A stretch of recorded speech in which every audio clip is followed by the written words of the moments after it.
نن په نړۍ کې د ژبو نړیواله ورځ لمانځل کیږي. په دې ترڅ کې د کوټې د مطبوعاتو دفتر کې د پښتونخوا نېشنل عوامي ګوند له لورې یوه دستوره راجوړه شوې ده. په دې دستوره کې بېلابېل خلک ګډون لري. موږ هڅه کوو چې د دې دستوره کې شتون لرونکو خلکو سره د ژبې د اهمیت په هکله خبره وکړو چې ژبه له څومرو خطرو سره مخ ده او څنګه کولی شو چې ژبه پرمختګ وکړي. ډېره مننه. کور ودان نن 21 فروری دی. دا ورځ ملګرو ملتو د مورنیو ژبو په توګه د نمانځلو پریکړه وکړه. د دې تاریخ داسې دی چې مشرقي پاکستان یعنی بنګال کې چې د ملک اکثریت هلته اوسېدل، نو پاکستانی حکمرانانو دا وویل چې اردو ژبه به قومي ژبه وي. نو په بنګال کې یو ډېر لوی شورش را پیدا سو. بیا په 21 فروری 1952 په ډاکا یونیورسټۍ کې لوستونکو هلته لاریون کوی چې د پاکستان واکدارانو په هغوی ډزې وکړې، هغه یې شهیدان کړه. نو د هغه وروسته د بنګلادیش حکومت چې دی په رسمیت سره اقوام متحده ملګرو ملتو ته لیک واستوی چې 21 فروری دی د مورنیو ژبو په توګه د نمانځلو پریکړه وسي. نو بیا دا و چې ملګرو ملتو دا فیصله وکړه موږ هر کال دا ورځ جوړو او دا ورځ چې دا زموږ د دې خبرې تجدید کوو، عهد کوو چې په دې ملک کې د پښتو د دې ملک قومي عدالتي او سرکاري ژبه وګرځول شي. زیر صاحب دا راته ووایه نړۍ پرمختګ کوي، اے آی دور ده، ژبې له څومرو خطرو سره مخ دي؟ آیا دا اے آی دور چې کوم د ژبو ته ګټه وړي؟ داسې دی چې په یو طرف ته که موږ وګورو چې دا کم د آی ټي دور دی، ډیجیټلایز زمانه ده، په بله معنا په دې کې ډېر ځوانان چې دي په لیک لوست کې په کمپیوټر کې خپله مورنۍ ژبه هڅوي. نو زه به دا وایم چې دغه دور مورنیو ژبو ته ګټه ورکړې ده او موږ خواست کوو چې په کار دی نوي ځوانان خپلې مورنۍ ژبې ته توجه وکړي. خو دا خبره ډېره جوته ده که ریاست د یوې ژبې سرپرستی نه وکړي نو هغه ژبې د خطر سره مخامخ کیږي.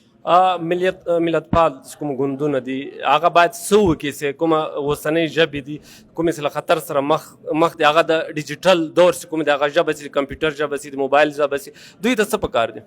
ګوره ګوندونو ته خدا پکار دی چې د هغې حکومت راسي. لکه زموږ حکومت چې رالی موږ پښتو ژبه بلوچي ژبه دا یو لازمي مضمون په توګه شامل که دا د هغه فرض دی.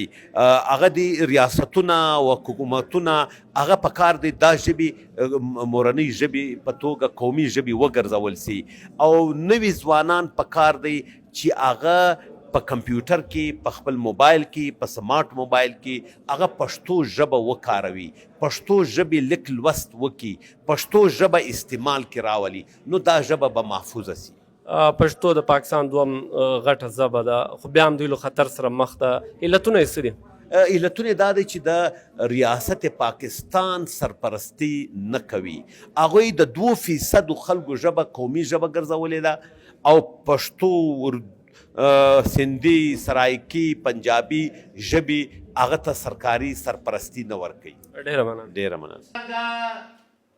کله چې دا ملک جوړ شو د 23 مارچ 1940 چې هغه وخت قرارداد وړاندې شو چې د هندوستان په دې سالمن صاحب ډېره مننه تاسې موږ ته وخت راکړ. سالمن صاحب اوسني وخت ته که وګورو ژبې چې کومې د ډیجیټل ژبې سوي دي هغه وده کوي، پښتو ته په کوم نظر ګورئ؟ آیا دوی به ډیجیټلایز سي که نه به سي او که وسي څومره وخت به واخلي او چا ته کار په کار دی چې دوی دا ډیجیټلایز کړي؟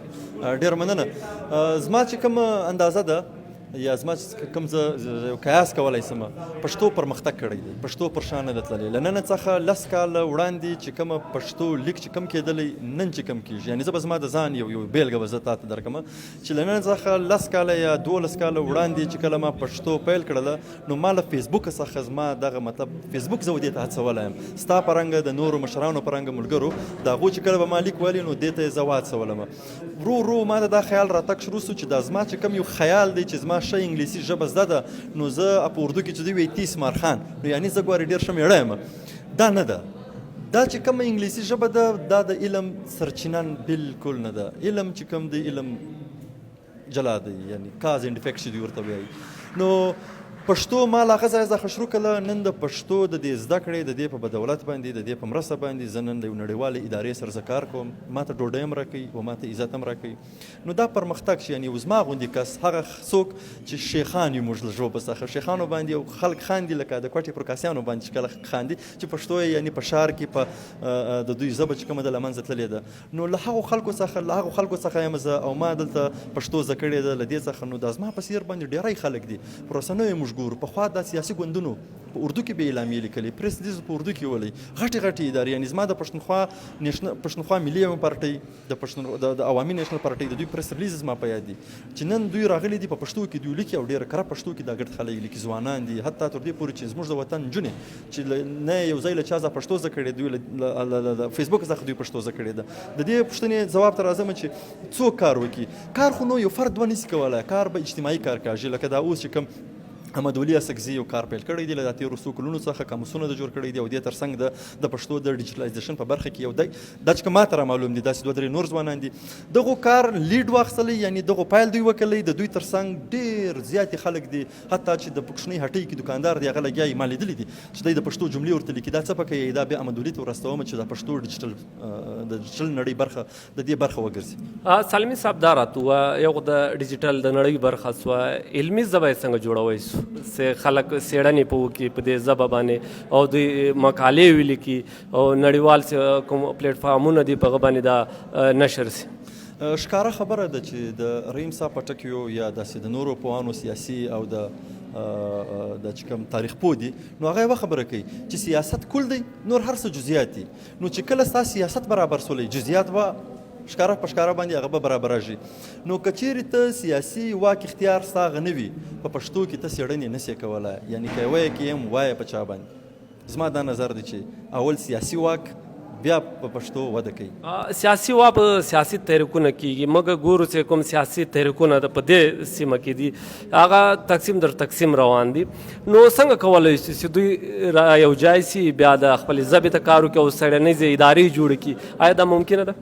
ولې نه ده ممکنه؟ هر څه ممکنه دي. اوله خبره خو دا ده چې لویه ګیله مو بیرته له دغو سیاسي ګوندونو څخه زموږ جوړېږي، یعنې د یو پښتون په توګه باندې د یو خبریال په توګه باندې نه، چې دغو سیاسي ګوندونو تر اوسه پورې هغسې مجلې نه دي چلولي، هغسې کارونه نه دي کړي کوم چې له نه څخه 50 کاله وړاندې دوی کول. نن ولې دوی دا شی نه کوي؟ نو ښکاره خبره ده ګیله زموږ له دوی څخه جوړېږي. که چیرې دوی د یووالي خواته راسي نو بیا به دوی د پښتو مطلب سیاسي واک به ترلاسه کولی سي، بیا به پښتو وده کوي.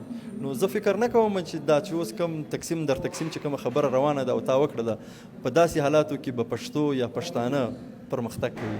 ډېر مننه، خوشحاله.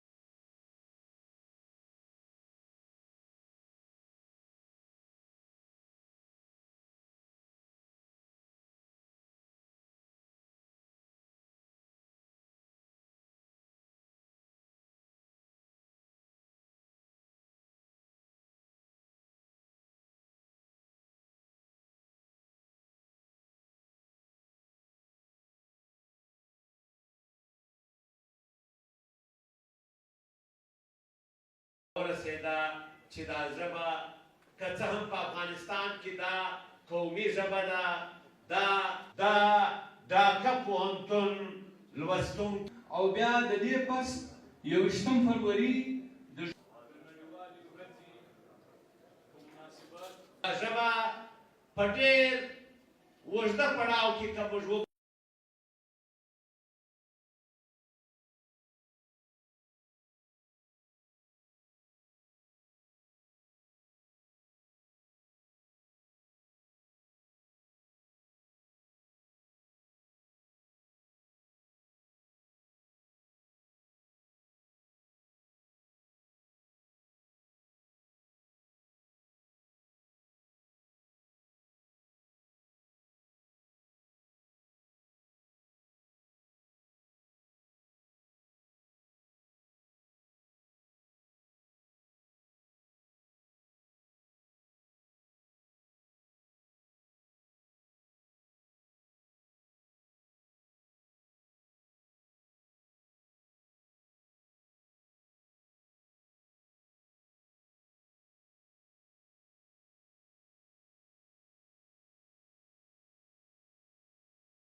هغه وخت د بنګالي قوم باتورو بچانو سیمینار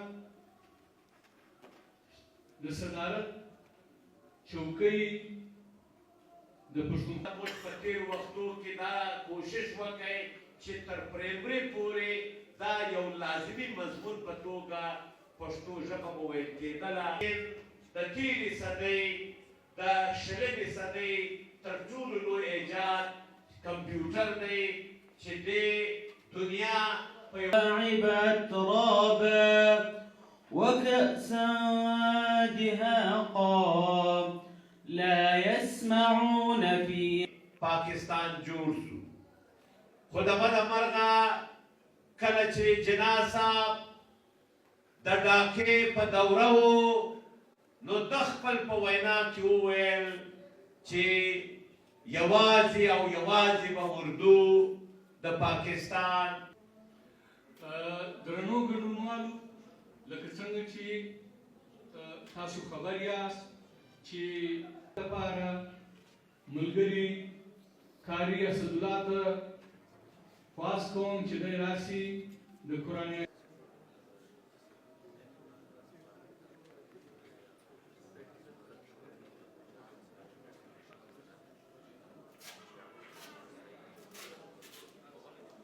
غونډه کې بیا او د هغه بعد په دې حواله په بنګال کې یو شورش راپورته سو چې څرنګه د هم د دې ورځ د لمانځلو دغه پروګرام جوړ کړی دی.